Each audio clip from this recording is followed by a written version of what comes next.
সুপ্রিয় শিক্ষার্থীবৃন্দ, গত ক্লাসে আমরা পাইথনের অ্যাসাইনমেন্ট অপারেটর নিয়ে কথা বলেছিলাম। আজকে আমরা কথা বলবো পাইথনের কন্ডিশন নিয়ে। সো কন্ডিশন কথার অর্থ হচ্ছে কি? শর্ত।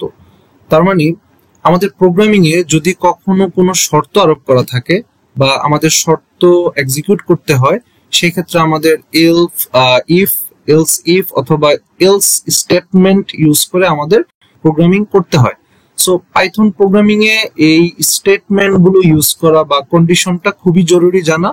কারণ হচ্ছে আমরা যদি কন্ডিশন বা এটা কিভাবে কাজ করে সেটা যদি আমরা না জানি, তাহলে আমাদের কন্ডিশন রিলেটেড কোনো প্রোগ্রামিং আমরা করতে পারবো না। সো চলো আমরা সরাসরি একটা এক্সাম্পলের মাধ্যমে দেখে নিই যে কন্ডিশন গুলো কিভাবে কাজ করে পাইথন প্রোগ্রামিং এ, বা ইফ এলস স্টেটমেন্ট গুলো কিভাবে প্রোগ্রামিং এর ভিতরে লিখতে হয়। চলো আমরা সরাসরি দেখে নিই। সো প্রথমে আমি যদি কোনো একটা এক্সাম্পলের কথা যদি আমি বলি, সাপোজ আমি একটা প্রথমে ভেরিয়েবল ডিক্লেয়ার করতে চাচ্ছি এবং ওই ভেরিয়েবলের ভিতরে আমি একটা ভ্যালুকে অ্যাসাইন করব। সাপোজ আমি একটা ভেরিয়েবলের নাম, আমরা তো যে কোনো একটা নাম দিতে পারি ভেরিয়েবলের, রাইট? সো আমি ধরো একটা নাম লিখলাম মাই ভেরিয়েবল, এটাই আমার ভেরিয়েবলের নাম, ঠিক আছে? সো এটার ভিতরে আমি একটা ভ্যালুকে অ্যাসাইন করতে চাচ্ছি। সাপোজ আমি ভ্যালুটা দিয়েছি 2, ঠিক আছে? দ্যাট মিনস এই 2 নাম্বারটা মাই ভেরিয়েবলের ভিতরে স্টোর করা আছে। তার মানে মাই ভেরিয়েবলের মান হচ্ছে 2, এটা কিন্তু ডিফাইন করে দিলাম। দ্যাট মিনস এটা আমার প্রিডিফাইন হয়ে গেল। হ্যাঁ, আমি এটা চেঞ্জ করতে পারবো না, ঠিক আছে? এটা আমার ফিক্সড। সো 2 এই ভ্যালুটা আমার স্টোর করা আছে, আমার রাখা আছে মাই ভেরিয়েবল, আমি যেটা লিখেছি সেই ভেরিয়েবলটার ভিতরে। ওকে, এখন যদি আমি পরের লাইনে চলে যাই, আমি একটা কন্ডিশন ইউজ করতে চাচ্ছি, একটা শর্ত ইউজ করব। তাহলে ইফ ইফ হচ্ছে আমার যদি, ইফ কথার অর্থ হচ্ছে যদি।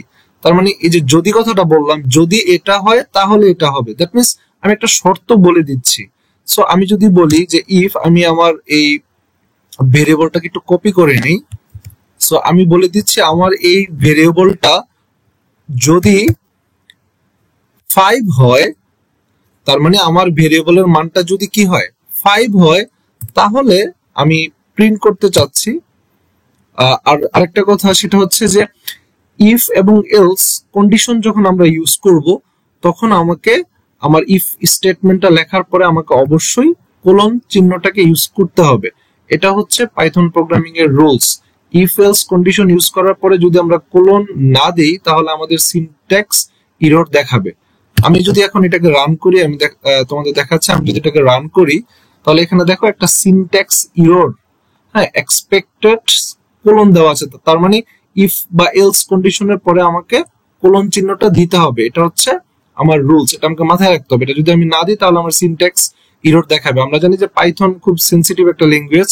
তার যেরকম স্টেটমেন্ট বা তাকে যে সিনট্যাক্স দিয়ে সংজ্ঞায়িত করতে হয় বিভিন্ন ফ্যাক্টর গুলোতে, তাকে সেই সিনট্যাক্স গুলো দিতে হবে, না হলে কিন্তু আমার এরর দেখাবে। সো ইফ বা এলস এই ধরনের স্টেটমেন্ট আমি যখন লিখবো, ওই কন্ডিশনটার শেষে আমাকে অবশ্যই কি দিতে হবে, কোলন দিতে হবে। সো এখন আমি if my variable equal 5 double equal 5, মানে এখানে বোঝানো হয়েছে যদি আমার ভেরিয়েবলটার মান কি হয়, 5 হয়, তাহলে আমি এখন কি করব, প্রিন্ট করব। প্রিন্ট কি লিখবো, প্রিন্টের ভিতরে আমি লিখবো যে ভ্যালু ইজ 5, ভ্যালু ইজ 5, এই কথাটা আমি লিখেছি। এখন এই প্রিন্টের ভিতরে যখন আমি ব্রেকেট দিয়ে কিছু লিখবো, তখন কিন্তু আমাকে দুই পাশে দুইটা কি করতে হবে, কোটেশন ইউজ করতে হবে। আমি দুই পাশে দুইটা সিঙ্গেল কোটেশন ইউজ করলাম এবং আমি আমার ব্রেকেট ক্লোজ করলাম। সো আমি এখন যদি এটাকে রান করি, আমি দেখি যে আমার এখানে কোনো এরর আছে কিনা। সো রান করার পরে আমরা দেখতে পাচ্ছি যে আমার এখানে কোনো এরর নাই, কিন্তু আমার এখানে কোনো কিছু প্রিন্ট হয়নি, কারণ আমার ভেরিয়েবলের মান রেখেছি আমি 2, তাই আমার কোনো কিছু আউটপুটে আসেনি। দেখো আমি কিন্তু মাই ভেরিয়েবলের মান অলরেডি 2 ডিক্লেয়ার করেছি। যদি আমি এখানে 2 দিতাম, তাহলে আমার আউটপুটে এই প্রিন্টের অপশনটা আসতো, বা আমার প্রিন্টের ভিতরে যে লেখাটা থাকতো সেটা কি প্রিন্ট হতো। সো আমরা আরেকটু ভালো করে বোঝার জন্য আমরা এটাকে আরেকটু কিছু কপি করে নিই, আরো কয়েকটা স্টেটমেন্ট বা আরো কয়েকটা কন্ডিশন আমরা এখানে ইউজ করি।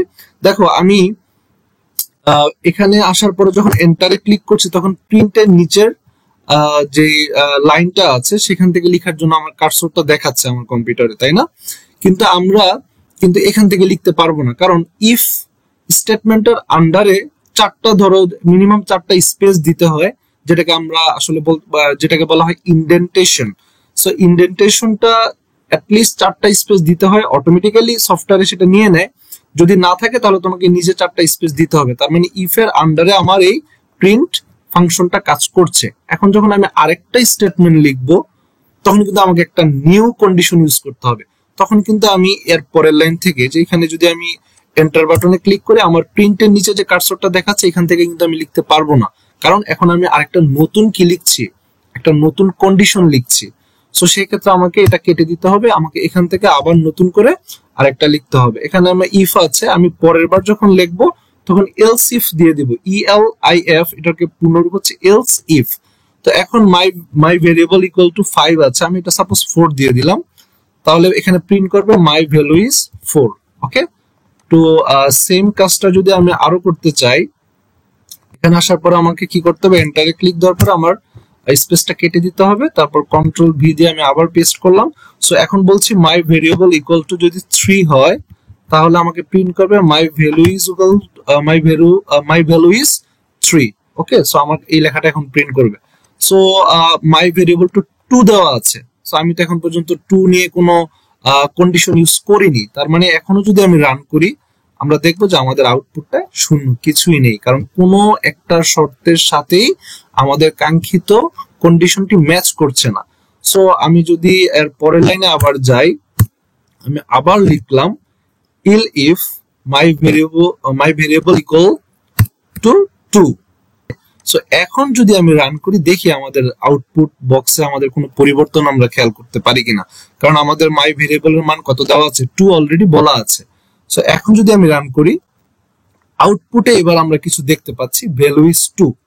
সো এখন আমি যদি এই ভেরিয়েবলটাকে যদি আগে থেকে প্রিডিফাইন আমি যদি না করতাম তাহলে কি হতো, দেখি আমি এখানে 2 নিলাম না, আমি এখানে একটা কি নিতে চাচ্ছি, ইনপুট নিতে চাচ্ছি ইউজারের কাছ থেকে। দ্যাট মিনস আমার আউটপুট বক্সে আমি বলবো, আমি চেঞ্জ করতে পারবো আমার ভেরিয়েবলটা।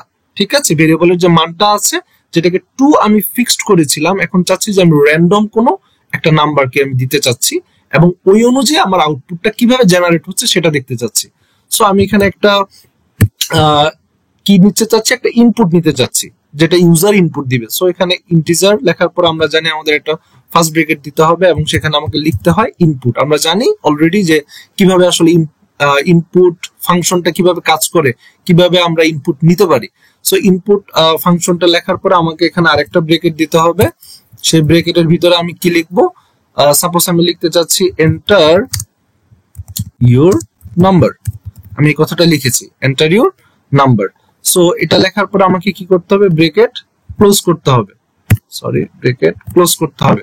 ঠিক আছে, এবং প্রথম যে ব্র্যাকেটটা আমি নিয়েছিলাম সেই ব্র্যাকেটটা আমাকে এখানে আবার ক্লোজ করতে হবে। তার মানে আমাদের অলরেডি যে ইনপুট ফাংশনটা ইউজ করার জন্য যেভাবে লিখতে হয় আমরা এটা অলরেডি লিখেছি। যেহেতু এটা আমরা একটা স্ট্রিং ইউজ করেছি, আমরা এখানে সিঙ্গেল কোটেশনটাও দিয়ে নিলাম এবং যাতে আমাদের আউটপুটে এটা একটু স্পেস দিয়ে আসে আমরা এখানে আরেকটা ক্লোন ইউজ করতে পারি, আরেকটা স্পেস দিতে পারি যাতে আমাদের আউটপুটে দেখতে জিনিসটা সুন্দর দেখায়। সো আমার মনে হচ্ছে সবকিছু ঠিকঠাক আছে। সো এখন যদি আমি প্রিন্ট করি, আমি আগেরটা স্টপ করে দিচ্ছি, এখন যদি আমি প্রিন্ট করি দেখি আমার আউটপুট বক্সে কি আসে। দেখতে পাচ্ছি আমার আউটপুট বক্সে দেখাচ্ছে এন্টার ইউর নাম্বার, এই কথাটাই আমি এখানে লিখেছিলাম ইনপুটের ভিতরে। দ্যাট মিনস আমি বলে দিয়েছি যে আমি ইনপুট নিতে চাচ্ছি ইউজারের কাছ থেকে। দ্যাটস ওয়াই আমার আউটপুট বক্সে কিন্তু আমার সেই জিনিসটা শো করছে, এখন আমি ইনপুট দিতে পারবো। এবং এখানে দেখো একটা ক্লোন ইউজ করার পর আমি একটা স্পেস দিয়েছি, তাই আমার এখানে কার্সরটাও একটা অটোমেটিক্যালি এখানে একটা কি আছে, স্পেস জেনারেট হয়েছে। সো আমি ইনপুটের ভিতরে স্ট্রিং এর ভিতরে আমি যেভাবে লিখবো আমার আউটপুট বক্সে সেটা ঠিক সেম ভাবেই শো করবে। সো এখন আমি একটা র্যান্ডমলি একটা নাম্বার নিতে চাচ্ছি, আমি সাপোজ নিতে চাচ্ছি 3। সো 3 নিয়ে তো অলরেডি আমাদের একটা কন্ডিশন আছে, তাই না, else if my variable equal to 3। That means আমি যে এখন যে নাম্বারটা নিলাম 3, এটা ম্যাচ করবে কার সাথে, 5 ওর সাথে ম্যাচ করবে না, 4 করবে না, 2 করবে না, আমার ম্যাচ করবে 3। আমার ভেরিয়েবলের মানটা যদি 3 হয় তাহলে প্রিন্ট করবে ভ্যালু ইজ 3। সো এখন আমি যেহেতু 3 দিয়েছি, এখন যদি আমি এন্টার বাটনে ক্লিক করি আমার আউটপুটে কি আসার কথা, তার মানে যখনই আমি 3 দিচ্ছি তার মানে আমার এই মাই ভেরিয়েবলের মানটা কত হয়ে যাচ্ছে, 3 হয়ে যাচ্ছে। এবং এটার আন্ডারে যে প্রিন্ট ফাংশনটা আমি ইউজ করেছি ভ্যালু ইজ 3, দ্যাট মিনস আমার আউটপুট বক্সে এখন ভ্যালু ইজ 3 আসার কথা। সো এখন যদি আমরা এন্টারে ক্লিক করি আমরা দেখতে পাচ্ছি আমার আউটপুট বক্সে এসেছে ভ্যালু ইজ 3। সো আমরা বুঝতে পেরেছি আসলে কন্ডিশনটা কিভাবে কাজ করে। সো এখানে আরো একটা কন্ডিশন আছে, আমি বলেছিলাম ইফ এলস ইফ, এবং আরেকটা আছে কি এলস। সো এলস স্টেটমেন্টটা কিভাবে কাজ করে বা এলস কন্ডিশনটা কিভাবে কাজ করে, এখন আমি আরো একটা নতুন কন্ডিশন অ্যাপ্লাই করতে চাচ্ছি, সেটা হচ্ছে এলস। সো আমি এখন কার্সরটা যে জায়গায় আছে আমি সেখান থেকে লিখতে পারবো না, কারণ এখন এখান থেকে লিখলে আমার এলস ইফ এই যে কন্ডিশনটা আমি ইউজ করেছি তার আন্ডারে চলে যাবে। আমরা একটা নতুন কন্ডিশন ইউজ করতে চাচ্ছি, দ্যাটস ওয়াই আমাদের একটা নতুন লাইন প্রয়োজন হবে। সো আমি এখান থেকে আমার স্পেসটা আমি কেটে দিলাম, এখন আমি এসে নতুন করে লিখছি এলস, এবং এলস লেখার পরে আমাকে অবশ্যই কোলন চিহ্নটা দিতে হবে। সো এখন আমি এখানে লিখতে চাচ্ছি যে যদি উপরের কোনো একটা কন্ডিশন, উপরের কোনো কন্ডিশনে যদি অ্যাপ্লাই না হয়, দ্যাট মিনস আমি এমন একটা ইনপুট নিলাম যেগুলো আমি কন্ডিশনের ভিতরে রাখিনি। আমি কন্ডিশনের ভিতরে রেখেছি 5, রেখেছি 4, রেখেছি 3, রেখেছি 2। সো আমি এমন একটা ভ্যালু নিলাম সাপোজ 100 নিয়ে তো আমার কোনো কন্ডিশন নাই, তাহলে কি হবে? ইউজার তো ইচ্ছে মতো নিতে পারে।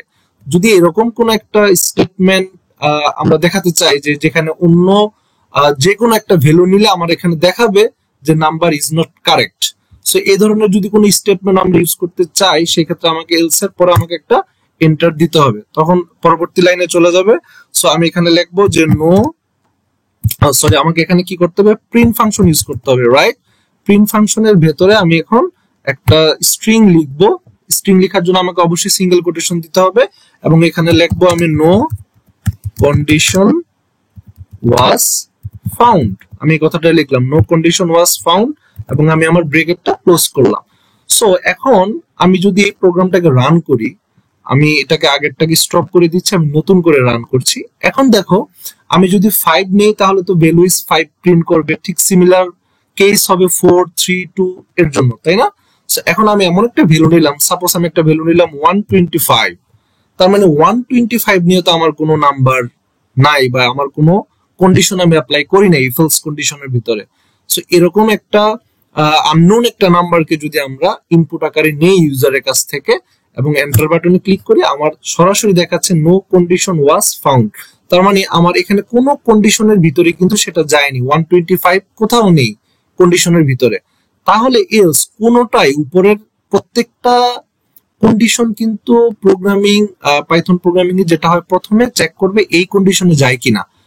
দেখলো যে আমার ভেরিয়েবল 5, কিন্তু অ্যাকচুয়ালি আমি এখানে ইনপুট দিয়েছি 125, তার মানে এটা যাচ্ছে না। ঠিক সিমিলার ভাবে 4, 3, 2 কারোর জন্যই আমার প্রোগ্রামটা ট্রু না।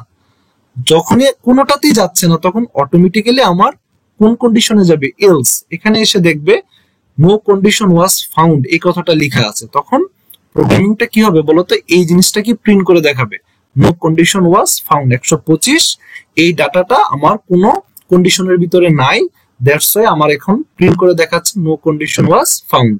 সো আমরা বুঝতে পেরেছি যে আসলে ইফ এলস কন্ডিশন কিভাবে কাজ করে। তার মানে একটা শর্তকে জুড়ে দিতে হয়, একটা শর্ত যদি আমরা স্টেটমেন্ট আকারে থাকে বা একটা শর্ত যদি আমরা এক্সিকিউট করতে চাই, তাহলে সেটার সাথে ম্যাচ যদি করে তাহলে তার আন্ডারে যে প্রিন্টের যে ফাংশনটা আছে বা তার আন্ডারে যা থাকবে সেই জিনিসটা এক্সিকিউট হবে, বাকি কন্ডিশন গুলো কিন্তু অ্যাপ্লাই হবে না। সো আর কোনো একটা কন্ডিশনের সাথে যদি ম্যাচ না হয়, কোনো কন্ডিশনের ভিতরেই যদি সেটা ম্যাচ না হয়, তখন কিন্তু আমার সরাসরি এলস কন্ডিশন, মানে কোনো কন্ডিশনে যায়নি, তাহলে এটাকে বলে দিয়েছে যে নো কন্ডিশন ওয়াজ ফাউন্ড, মানে কোনো কন্ডিশনের ভিতরে সেটা অ্যাপ্লিকেবল হয়নি। সো আশা করি আমরা বুঝতে পেরেছি যে ইফ এলস কন্ডিশনটা কিভাবে কাজ করে। তোমরা তোমাদের মতো র্যান্ডম কিছু ভ্যালু নিয়ে সেটাকে তোমাদের খাতায় অথবা তোমাদের কম্পিউটারে তোমরা প্র্যাকটিস করতে পারো। সো সুপ্রিয় শিক্ষার্থীবৃন্দ, আজকের মতো এই ক্লাসটি এখানে শেষ করছি। আল্লাহ হাফেজ।